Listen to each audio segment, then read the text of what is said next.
ঝমঝম বর্ষা। ভাদ্র মাসের দিন। আজ দিন 15 ধরে বর্ষা নেমেছে। তার আর বিরামও নেই, বিশ্রামও নেই। ক্ষুদিরাম ভট্টাচার্যের বাড়ি আজ 2 দিন হাঁড়ি চড়েনি। ক্ষুদিরাম সামান্য আয়ের গৃহস্থ। জমি জমার সামান্য কিছু আয় এবং 2-4 ঘর শিষ্য যজমানের বাড়ি ঘুরে ঘুরে কায় ক্লেশে সংসার চলে। এই ভীষণ বর্ষায় গ্রামের কত গৃহস্থের বাড়িতেই পুত্র কন্যা অনাহারে আছে। ক্ষুদিরাম তো সামান্য গৃহস্থ মাত্র। যজমান বাড়ি থেকে যে কটি ধান এসেছিল তা ফুরিয়ে গিয়েছে। ভাদ্রের শেষে আউশ ধান চাষিদের ঘরে উঠলে তবে আবার কিছু ধান ঘরে আসবে। ছেলেপুলেরা দুবেলা পেট পুড়ে খেতে পাবে। নেপাল ও গোপাল ক্ষুদিরামের 2 ছেলে। নেপালের বয়স বছর 12, গোপালের 10। কদিন থেকে পেট ভরে না খেতে পেয়ে ওরা 2 ভাইয়ে সংসারের ওপর বিরক্ত হয়ে উঠেছে। নেপাল বললে, হে গোপলা, খিদে পেয়েছে না তোর? গোপাল ছিপ চাঁচতে চাঁচতে বললে, দাদা। মাকে গিয়ে বল, আমারও পেট চুই চুই করছে। মা বকে, তুমি যাও দাদা। বকুকে, আমার নাম করে মাকে বলতে পারবি নেই? এমন সময় পাড়ার শিবু বাড়ুজ্যের ছেলে চুনিকে আসতে দেখে নেপাল ডাকলে, ও চুনি, শুনে যা। চুনি বয়সে নেপালের চেয়ে বড়। অবস্থাপন্ন গৃহস্থের ছেলে, বেশ চেহারা। নেপালের ডাকে সে ওদের উঠোনের বেড়ার কাছে দাঁড়িয়ে বললে, কি? আয় না ভেতরে। না, যাবো না, বেলা যাচ্ছে। আমি জটি পিসিমাদের বাড়ি যাচ্ছি। মা সেখানে রয়েছে কি না ডাকতে যাচ্ছি। কেন, তোর মা এখন সেখানে যে? ওদের ডাল ভাঙতে গিয়েছে। তাল নবমীর বের তো আসছে এই মঙ্গলবার। ওদের বাড়ি লোকজন খাবে। সত্যি? তা জানিস নি বুঝি? আমাদের বাড়ির সবাইকে নিমন্ত্রণ করবে, গাঁয়েও বলবে, আমাদেরও করবে। সবাইকে যখন নিমন্ত্রণ করবে তোদের কি বাদ দেবে? চুনি চলে গেলে নেপাল ছোট ভাইকে বললে, আজ কি বার রে? তা তুই কি জানিস? আজ শুক্রবার বোধ হয়, মঙ্গলবারে নিমন্ত্রণ। গোপাল বললে, কি মজা না দাদা? চুপ করে থাক, তোর বুদ্ধি শুদ্ধি নেই। তাল নবমীর বের তো তালের বড়া করে, তুই জানিস? গোপাল সেটা জানতো না, কিন্তু দাদার মুখে শুনে খুব খুশি হয়ে উঠল। সত্যি তা যদি হয় তবে সে সুখাদ্য খাবার সম্ভাবনা বহু দূরবর্তী নয়, ঘনিয়ে এসেছে কাছে। আজ কি বার সে জানে না, সামনের মঙ্গলবারে। নিশ্চয়ই তার আর বেশি দেরি নেই। দাদার সঙ্গে বাড়ি যাবার পথে পড়ে জটি পিসিমার বাড়ি। নেপাল বললে, তুই দাঁড়া, ওদের বাড়ি ঢুকে দেখে আসি। ওদের বাড়ি তালের দরকার হবে, যদি তাল কেনে। এ গ্রামের মধ্যে তালের গাছ নেই। মাঠে প্রকাণ্ড তাল দিঘি। নেপাল সেখান থেকে তাল কুড়িয়ে এনে গাঁয়ে বিক্রি করে। জটি পিসিমার সামনেই দাঁড়িয়ে। তিনি গ্রামের নটবর মুখুজ্জের স্ত্রী, ভালো নাম হরিমতি। গ্রামশুদ্ধ ছেলে মেয়ে তাকে ডাকে জটি পিসিমা। পিসিমা বললেন, কি রে, তাল নেবে পিসিমা? হ্যাঁ, নেব বই কি, আমাদের তো দরকার হবে মঙ্গলবার। ঠিক এই সময় দাদার পিছু পিছু গোপালও এসে দাঁড়িয়েছে।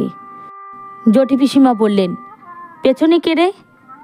গোপাল, তা সন্ধেবেলা 2 ভাইয়ে গিয়েছিলি কোথায়? নেপাল সলজ্জ মুখে বললে, মাছ ধরতে। পেলি? ওই 2টো পুঁটি আর একটা ছোট বেলে। তাহলে যাই পিসিমা? আচ্ছা, এসো গে বাবা, সন্ধে হয়ে গেল। অন্ধকারে চলাফেরা করা ভালো নয় বর্ষাকালে। জটি পিসিমা তাল সম্বন্ধে আর কোনো আগ্রহ দেখালেন না, বা তাল নবমীর ব্রত উপলক্ষে তাদের নিমন্ত্রণ করার উল্লেখও করলেন না। যদিও দুজনেরই আশা ছিল হয়তো জটি পিসিমা তাদের দেখলেই নিমন্ত্রণ করবে। এখন দরজার কাছে গিয়ে নেপাল আবার পিছন ফিরে জিজ্ঞেস করলে, তাল নেবেন তাহলে? তাল? তা দিয়ে যেও বাবা। কটা করে পয়সায়? 2টো করে দিচ্ছি পিসিমা। তা নেবেন আপনি? 3টে করেই নেবেন। বেশ, কালো হেড়ে তাল তো, আমাদের তালের পিঠে হবে তাল নবমীর দিন। ভালো তাল চাই, মিশ কালো তাল পাবেন, দেখে নেবেন আপনি। গোপাল বাইরে এসেই দাদাকে বললে, কবে তাল দিবি দাদা? কাল। তুই ওদের কাছে পয়সা নিসনি দাদা? নেপাল আশ্চর্য হয়ে বললে, কেন রে? তাহলে আমাদের নেমন্তন্ন করবে? দেখিস এখন। দূর, তা হয় না, আমি কষ্ট করে তাল কুড়োবো আর পয়সা নেব না। রাত্রে বৃষ্টি নামে, হু হু বাদলার হাওয়া, সেই সঙ্গে পূব দিকের জানালার কপাট দড়ি বাঁধা। হাওয়ায় দড়ি ছিঁড়ে সারা রাত খটখট শব্দ করে ঝড় বৃষ্টির দিনে। গোপালের ঘুম হয় না, তার যেন ভয় ভয় করে। সে শুয়ে শুয়ে ভাবছে, দাদা তাল যদি বিক্রি করে তবে ওরা আর নেমন্তন্ন করবে না। তা কখনো করে? খুব ভোরবেলা উঠে গোপাল দেখলে বাড়ির সবাই ঘুমিয়ে, কেউই তখনও ওঠেনি। রাত্রে বৃষ্টি থেমে গিয়েছে, সামান্য একটু টিপটিপ বৃষ্টি পড়ছে। গোপাল এক ছুটে চলে গেল গ্রামের পাশে সেই তাল দিঘির ধারে। মাঠে 1 হাঁটু জল আর কাদা। গ্রামের উত্তরপাড়ার গণেশ কাওড়া লাঙল ঘাড়ে এই 7 সকালে মাঠে যাচ্ছে। ওকে দেখে বললে, কি খোকা ঠাকুর, যাচ্ছ কনে এত ভোরে? তাল কুড়ুতে দিঘির পাড়ে। বড্ড সাপের ভয় খোকা ঠাকুর, বর্ষাকালে ওখানে যেও না একা একা। গোপাল ভয়ে ভয়ে দিঘির তালপুকুরের তালের বনে ঢুকে তাল খুঁজতে লাগলো। বড় আর কালো কুচকুচে একটা মাত্র তাল প্রায় জলের ধারে পড়ে। সেটা কুড়িয়ে নিয়ে ফিরে আসবার পথে আরও গোটা 3 ছোট তাল পাওয়া গেল। ছেলে মানুষ এত তাল বয়ে আনার সাধ্য নেই। 2টি মাত্র তাল নিয়ে সোজা একেবারে জটি পিসিমার বাড়ি হাজির। জটি পিসিমা সবে মাত্র সদর দোর খুলে দোরগোড়ায় জলের ধারা দিচ্ছেন। ওকে এত সকালে দেখে অবাক হয়ে বললেন, কি রে খোকা? গোপাল একগাল হেসে বললে, তোমার জন্য তাল এনেছি পিসিমা। জটি পিসিমা আর কিছু না বলে তাল দুটো হাতে করে নিয়ে বাড়ির ভেতরে চলে গেলেন। গোপাল একবার ভাবলে তাল নবমী কবে জিজ্ঞেস করে, কিন্তু সাহসে কুলোয় না তার।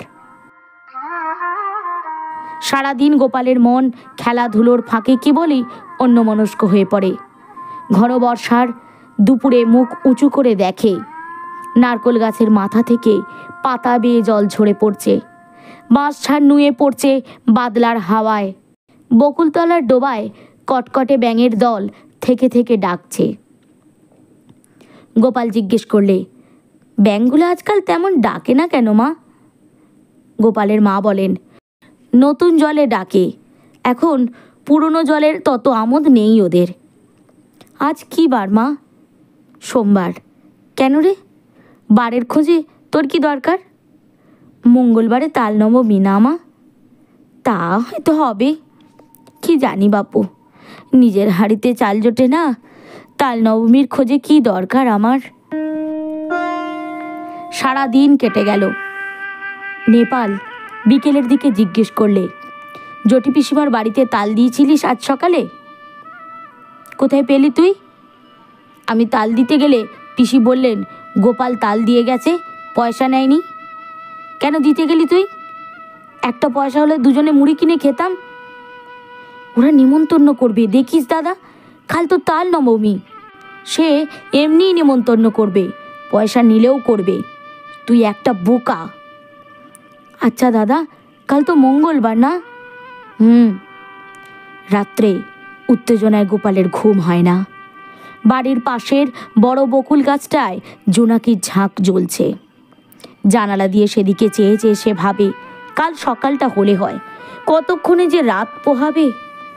জটি পিসিমা আদর করে ওকে বললেন খাওয়ানোর সময়, খোকা, কাকুরের ডাল না আর নিবি? মুগের ডাল বেশি করে মেখে নে। জটি পিসিমার বড় মেয়ে লাবণ্য দিয়ে একখানা থালায় গরম গরম তিল পিটুলি ভাজা এনে ওর সামনে ধরে হেসে বললে, খোকা, কখানে নিবি তিল পিটুলি? বলেই লাবণ্যদি থালাখানা উপর করে তার পাতে ঢেলে দিলে। তারপর জটি পিসিমা আনলেন পায়েস আর তালের বড়া। হেসে বললেন, খোকা যে তাল গুঁড়িয়ে দিয়েছিলিস তার পায়েস হলো, খা খা, খুব খা, আজ যে তাল নবমী রে। কত কি চমৎকার ধরনের রাধা তরকারির গন্ধ বাতাসে, খেজুর গুড়ের পায়েসের সুগন্ধ বাতাসে। গোপালের মন খুশি ও আনন্দে ভরে উঠল। সে বসে বসে খাচ্ছে, কেবলই খাচ্ছে। সবারই খাওয়া শেষ, ও তবু খেয়েই যাচ্ছে। লাবণ্যদি হেসে হেসে বলছে, আর নিবি তিল পিটুলি? ও গোপাল। হঠাৎ গোপাল চেয়ে দেখলে জানালার পাশে বর্ষার জলে ভেজা ঝোপঝাড়, তাদের সেই আতা গাছটা, সে শুয়ে আছে তাদের বাড়িতে। মার হাতের মৃদু ঠেলায় ঘুম ভেঙেছে। মা পাশে দাঁড়িয়ে বলছেন, ওঠ ওঠ, বেলা হয়েছে কত, মেঘ করে আছে তাই বোঝা যাচ্ছে না। বোকার মতো ফ্যাল করে সে মায়ের মুখের দিকে চেয়ে রইল। আজ কি বার মা? মঙ্গলবার। তাও তো বটে, আজই তো তাল নবমী। ঘুমের মধ্যে ওসব কি হিজিবিজি স্বপ্ন সে দেখেছিল। বেলা আরও বাড়ল। ঘন মেঘাচ্ছন্ন বর্ষার দিনে যদিও বোঝা গেল না বেলা কতটা হয়েছে। গোপাল দরজার সামনে একটা কাঠের গুঁড়ির ওপর ঠায় বসে রইল। বৃষ্টি নেই একটুও। মেঘ জমকালো আকাশ, বাদলের সজল হাওয়ায় গা শিরশির করে। গোপাল আশায় আশায় বসে রইল বটে, কিন্তু কই, পিসিমাদের বাড়ি থেকে কেউ তো নেমন্তন্ন করতে এলো না। অনেক বেলায় তাদের পাড়ার জগবন্ধু চক্রবর্তী তাঁর ছেলে মেয়ে নিয়ে সামনের পথ দিয়ে কোথায় যেন চলেছেন। তাদের পেছনে রাখাল রায় ও তাঁর ছেলে শানু, তার পেছনে কালীবর মারুজ্যের বড় ছেলে পাঁচু আর ও পাড়ার হরেন। গোপাল ভাবলে, এরা যায় কোথায়? এ দলটি চলে যাবার কিছু পরে বুড়ো নবীন ভট্টাচ ও তার ছোট ভাই দিনু একসঙ্গে এক পাল ছেলে মেয়ে নিয়ে চলেছে। দিনু ভট্টাচের ছেলে কুড়োরাম ওকে দেখে বললে, এখানে বসে কেন রে, যাবি নে?